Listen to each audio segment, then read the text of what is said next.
Hello everyone, for the first time আমি একটা gym vlog নিয়ে চলে আসছি তোমাদের সাথে। দেখতেই পারছো, ফার্স্টে আমি বাসা থেকে রেডি হয়ে বের হয়ে গিয়েছি।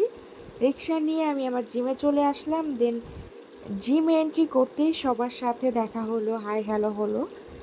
দেন আমি আমার ওয়ার্কআউট শুরু করলাম। অ্যান্ড ওয়ার্কআউটের শুরুতেই কিন্তু আমি ফার্স্টে ভালো মতো ওয়ার্ম আপ অ্যান্ড স্ট্রেচিং করে নিয়েছি, কারণ অনেক দিন পর আমি ওয়ার্কআউট শুরু করছি। আফটার 8 মান্থ হবে, 8 থেকে 9 মান্থ পর আমি ওয়ার্কআউট শুরু করেছি।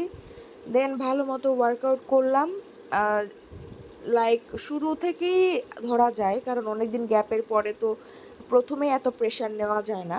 সো ওয়ার্কআউট শেষ করে দেন একটু আমার বড় বোনের সাথে কথা বলছিলাম। অ্যান্ড হ্যাঁ, আমি কিন্তু আজকে সবগুলো ওয়ার্কআউটের ভিডিও দিতে পারিনি। আমি নেক্সট টাইম ট্রাই করব সবগুলো ওয়ার্কআউটের ভিডিওগুলো দেওয়ার জন্য। ওয়ার্কআউট শেষে আমি আমার পুরো জিমের একটু একটু করে ক্লিপস নিয়েছি, কারণ ফার্স্টের দিকে অনেক র্যাশ ছিল।